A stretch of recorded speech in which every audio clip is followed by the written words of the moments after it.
These 7 bands made better music than the Rolling Stones in the 80s, but you probably never even heard of them. While the Stones were recycling old blue riffs and coasting on past glory, these underground legends were actually pushing rock forward. Do you agree that the best artists are often the ones history forgot? Smash that subscribe button unless you think mainstream legends deserve all the credit. Starting with number 7, The Clean, New Zealand's secret weapon. This band came out in New Zealand, and no one talks about them, but they literally created indie rock before anyone had a name for it. The Clean started making fuzzy lo-fi magic back in 1978, while the Rolling Stones were still stuck trying to fit into the 80s. These guys were recording in garages with broken amps and cheap mics. Their breakout song, Tally Ho, sounded like it was recorded on a tape deck, because it was. And here's the twist, that raw sound, it didn't hold them back. It inspired every indie band that came after them. Pavement, Yola Tango, even modern bands like the Shins all owed them a thank you. The Stones, they were recycling blue riffs from the 60s in million-dollar studios. The Clean, they were creating the future of rock with just 2 chords and a vision. In 2022, they finally got into New Zealand's Music Hall of Fame. About time. But if you think that this was wild, why don't you meet the British band that made guitars sound like they were falling through space?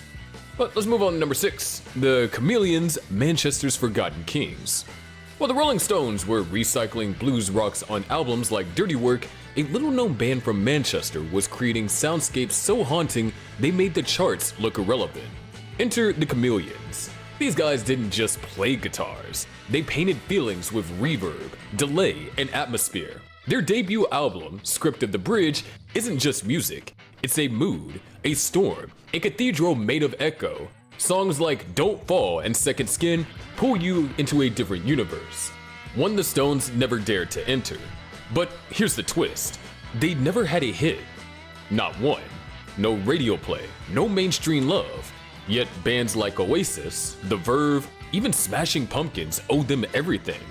Noel Gallagher said strange times change how he wrote songs. Billy Corgan called them a top influence. Their live shows, people described them as guitars slipping and sliding on slopes of echo. While the Stones stuck to the same old stage strut, the Chameleons were making art. Maybe the Chameleons just sounded too beautiful for mainstream radio.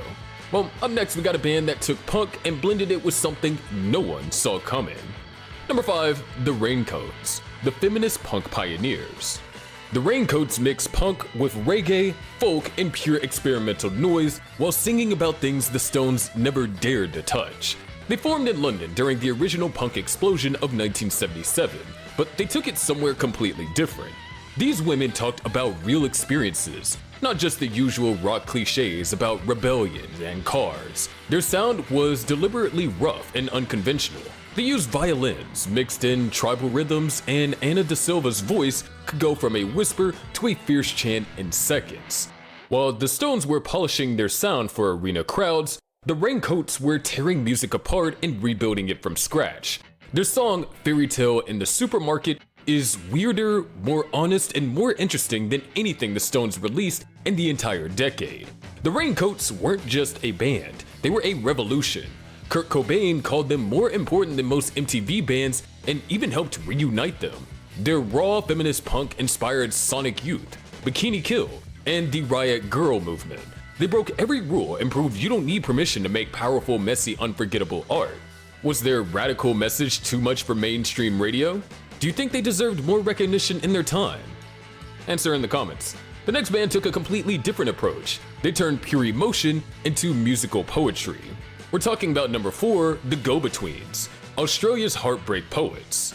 This band from Brisbane made indie pop so rich and emotional, it made the Stones' later work feel like background noise. Robert Forster and Grant McLennan weren't chasing stardom, they were crafting stories. Think Lennon and McCartney, but drenched in poetic sadness and sharper melodies. Take Cattle and Cane. It's not just a song, it's a memory. You can smell the dry grass, feel the dusty heat of rural Australia, and taste the nostalgia in every lyric.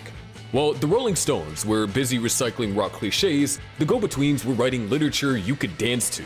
They never sold millions, but critics and legends worshipped them. BBC's John Peel, who basically discovered half of modern music, called them one of his favorites. Their 1988 album, 16 Lovers Lane, is indie pop perfection, especially Streets of Your Town, a song so sweet it hides a knife. Australia voted Cattle and Cane one of their greatest songs ever. Brisbane even named a bridge after them, the Go-Between Bridge. Imagine that kind of legacy. Sadly, Grant McLennan passed away in 2006, but their influence lives on at bands like Belle and Sebastian and early Radiohead. Should great songwriting matter more than record sales? Maybe. Because the next band, they didn't care about charts either, and they still changed everything. Number 3. The Dream Syndicate, LA's psychedelic rebels. This Los Angeles band sounded like the Velvet Underground got angry, plugged in heavier guitars, and decided to scare everyone away at the party. Their frontman, Steve Wynn, had a voice like Lou Reed's cooler younger brother, and their songs, straight up sonic trips. They were part of LA's Paisley Underground, psychedelic revival with punk teeth. No flower crowns here, just feedback, distortion, and mind-bending jams that left the radio in the dust. Their debut album, Days of Wine and Roses, didn't just make noise, it rewired the underground. Rolling Stone magazine literally named them the best new band of 1982. Yeah, that Rolling Stone. Over every other act that year. That's not hype, that's history. While the Stones were cranking out safe arena rock, the Dream Syndicate were bending notes into other dimensions. Tell Me When It's Over had Eastern-inspired guitar work years ahead of anything on the charts. Bands like R.E.M., Sonic Youth, and the Jesus and Mary Chain, they took notes. This was the real stuff traded like gold on college campuses, while the mainstream slept on them. But speaking ahead of their time, wait until you meet the band that made the flute a lethal rock weapon and blues scarier than any horror movie. Number 2. The Gun Club, Punk Blue Maniacs. While the Rolling Stones were polishing blues into stadium-friendly rock, the Gun Club from Los Angeles lit it on fire and danced in the ashes. Their frontman, Jeffrey Lee Pierce, didn't just sing, he howled like a man being chased by ghosts. It wasn't just music, it was a ritual. Their 1981 album, Fire of Love, is pure chaos in the best way.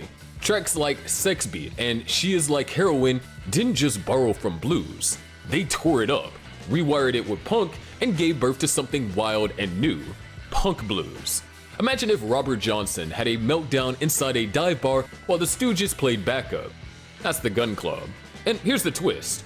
They weren't just ahead of their time. They built the paths others walked. Jack White, inspired.